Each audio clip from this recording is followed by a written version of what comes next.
আপনারা আসছেন, আপনাকে আমি ধন্যবাদ জানাই। আপনারা যেই দেখবেন যে আমার ম্যাগাডামের মান কত সুন্দর। তারপরেও যারা এই প্রচারটা করেছে একটা স্বার্থের কারণে, আমি নাম বলবো না, নাম বললে আমার রোডে গাড়ি মাইরও খাইতে হইবে। তাইলে আর আমি ঠিকাদারি করতে যান নিয়ে যাইতে পারবো না। একটা চক্র।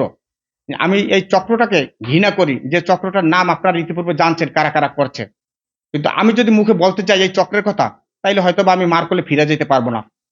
এই তালতলিতে এমন এক বাহিনী আছে, যারা এই অপপ্রচারটা চালাইছে। আপনি ফেসবুক থেকে দেখে নেবেন যে কারা, কারা। তাদের কাছে জিজ্ঞেস করবেন এবং তাদেরকে বলবেন যে তারা ১ নম্বর ম্যাগাডাম চেনে কিনা। আপনারা বিভিন্ন জায়গায় বরগুনা শহরে বিভিন্ন রোডের ম্যাগাডাম দেখছেন। আমার রোডের ম্যাগাডাম যদি দেখবেন, যদি ম্যাগাডামে কোনো ত্রুটি থাকে, আপনি যদি বলেন যে এনামুল সাহেব আপনার এই ম্যাগাডামটা আসলে মানসম্মত হয় নাই, আমি তাইলে ভুল স্বীকার করব।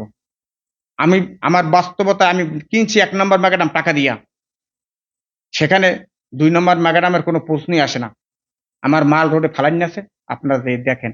আর উপজেলা ইঞ্জিনিয়ার স্যারকে যে দায়ী করছে, এখন পর্যন্ত তার সাথে আমার কোনো বিল পেট্টা কোনো ব্যাপারে কোনো কিছু আলোচনায় এখনো আসতেই পারিনি। যেহেতু আমি কাজের অসম্পূর্ণতায়।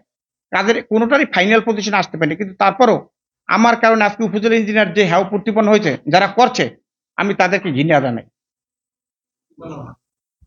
যে যে মালটা ভুলবশত আছে যেটা বলছেন যে রিঅ্যাকশন আসতে পারে। আসতে পারে। এটা তো আসলে অনাকাঙ্ক্ষিত একটা ঘটনা যে আসতে পারে আবার এটা ফেরত নিয়ে হ্যাঁ, যাবে। স্যার আমাকে বলছে এবং এইটা জানার পরে আপনার বিরুদ্ধে বা আপনাদের কোনো চিঠি ইস্যু করতে কিনা উপজেলা ইঞ্জিনিয়ার।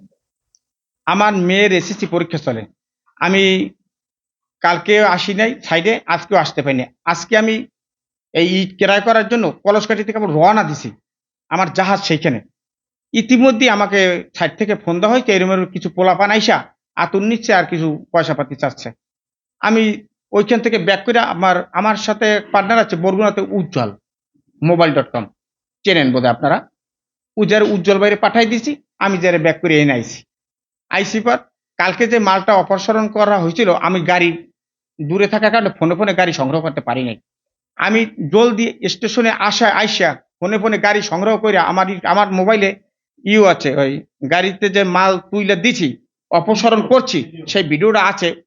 এসও স্যারের মোবাইলে আমি সেই ভিডিওটা দিয়ে দিছি অলরেডি। স্যার আপনারা আমাকে যে ভুলটা ধরছেন, সেই নির্দেশনাটা আমি পালন করছি। আপনার মোবাইলে এই ছবিটা দিয়ে দিলাম। গাড়ি সহ এবং লোকে মাল উঠাইতে আছে। এখন এইখানে যে আমার কি অপরাধ আমি জানি না। না, চাঁদা বলতে আমার সাথে তাদের মুখোমুখি না। আমি আসার আগে তারা চইলে গেছে। কিন্তু তারা ডিস্টার্বের আমার হাই নিয়ে গেছে, ওই যে ছেলেদের বরগুনা থেকে যারা মেগাডাম ভাঙতে আসছে, তারা ওই আতুর-টাতুর সব নিয়ে গেছে। তারপর আমি ফোনে বললাম যে ভাই, কারোর নাম জানেন? ওইখানে একটা ছেলের নাম বলছে। আমি বললাম যে ভাই তুমি কে? তারপরে পাশ থেকে বলছে সে কিনা আমি জানি না। বলছে যে শহীদ মেম্বারের ছেলে। এখন তার ছেলে কিনা তা আমি ফোনে জানি না। বলছে শহীদ মেম্বারের গুরু, তার ছেলে।